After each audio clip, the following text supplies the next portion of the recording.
Estimados y estimadas estudiantes, reciban un cordial saludo. Hoy vamos a empezar nuestra primera sesión de la semana 1 correspondiente al estado de situación financiera. En sus cursos previos de contabilidad, ustedes ya han aprendido sobre el estado de situación financiera, también conocido como balance general. En esta parte vamos a recordar y enfatizar los conceptos y aspectos importantes que deben tener presente para iniciar este curso. La agenda de la sesión de hoy tiene 4 puntos. Inicialmente veremos los fundamentos que subyacen a este estado. Seguiremos con los elementos que los componen y sus principales características. Hablaremos luego de la composición del balance y finalmente tocaremos las principales cuentas que lo componen. Al finalizar esta sesión, los alumnos desarrollarán las siguientes competencias. Primero, comprende los fundamentos contables asociados al estado de situación financiera. Segundo, reconoce y comprende los componentes del estado de situación financiera. Y tercero, identifica y comprende la composición del estado de situación financiera y sus principales cuentas contables. En esta viñeta, Mafalda nos muestra que para poder leer y entender, primero debemos conocer las palabras y sus significados dentro de un contexto determinado. Trasladando este mensaje a la empresa, podemos inferir que para poder entender cómo se encuentra una empresa, primero debemos de conocer sus reportes y la información que cada uno de ellos nos brinda. Es así que el procesamiento de la información financiera pasa por 3 etapas. Inicialmente, las transacciones económicas deben ser registradas en los libros contables siguiendo un orden cronológico. Luego, esta información es clasificada y ordenada por tipo de cuenta a la que pertenece, para finalmente ser presentada en los reportes o estados financieros. El estado de situación financiera, también conocido como balance general, es uno de los informes que conforman los estados financieros de la empresa y que se elaboran de acuerdo a los principios de contabilidad generalmente aceptados y a las normas internacionales de información financiera. Es la foto de la empresa en un momento del tiempo. Su finalidad es mostrarnos la situación financiera de la empresa, ¿no?, la cual nos muestra los recursos que tiene, así como todos los compromisos adquiridos.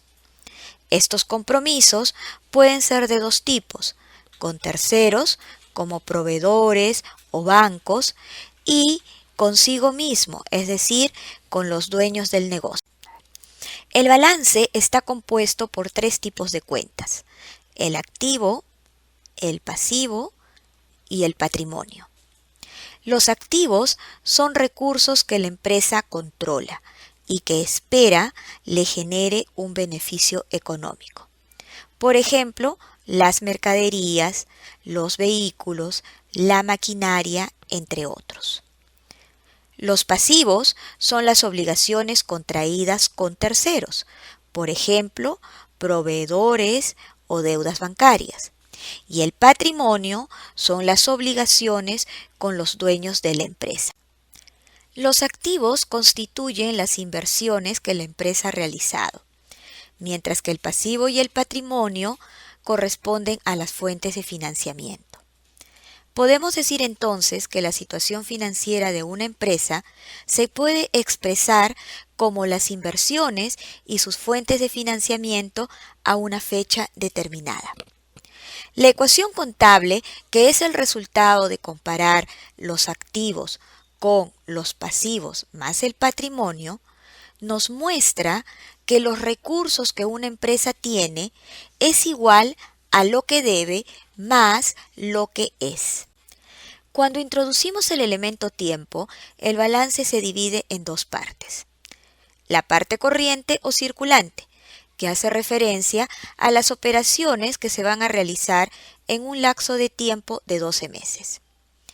Y la parte no corriente, que corresponde a aquellos hechos económicos que se van a realizar en un plazo mayor a los 12 meses.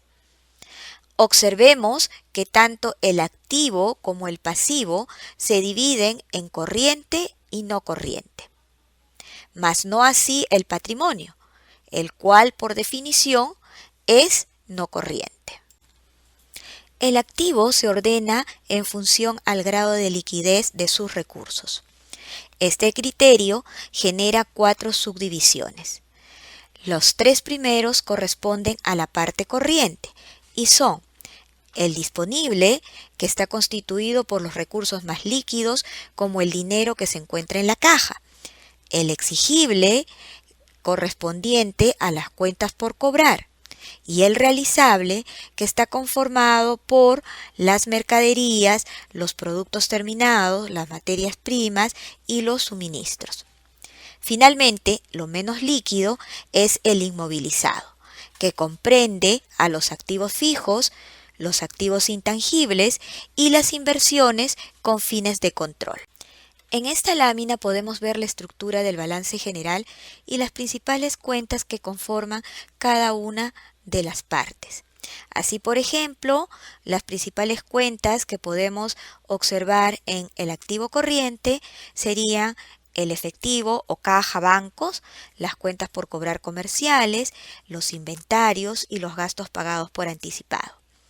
En la parte de activos no corrientes podemos identificar los activos fijos, los activos intangibles y las inversiones de largo plazo.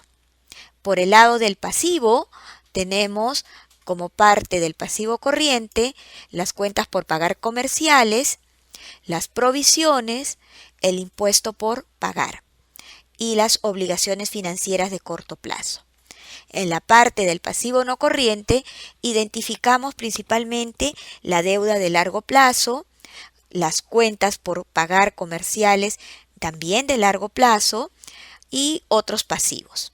Y en la parte del patrimonio tenemos el capital social, el capital adicional, la reserva legal, los resultados acumulados y el resultado del periodo. Bien, hemos llegado al final de esta sesión y debemos ser capaces de poder responder las siguientes preguntas. ¿Cuáles son los fundamentos del balance general? ¿Cuáles son? ¿En qué consiste? ¿Y cómo se relacionan sus componentes?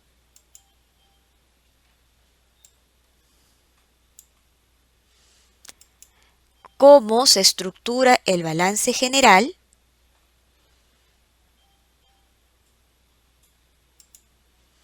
¿Y cuáles son las principales cuentas que lo conforman?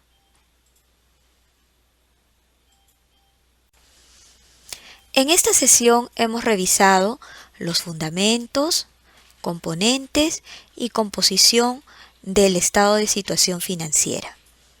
Asimismo, hemos visto las principales cuentas que conforman cada una de las partes del balance general. Para ampliar los conceptos vistos en la sesión de hoy, pueden consultar el capítulo de estados financieros en el libro de Análisis de Estados Financieros, Fundamentos y Aplicación de Oriol Amat, así como también el capítulo de Estados Financieros y Razones Financieras en Principios de Administración Financiera de Gitman y Sutter.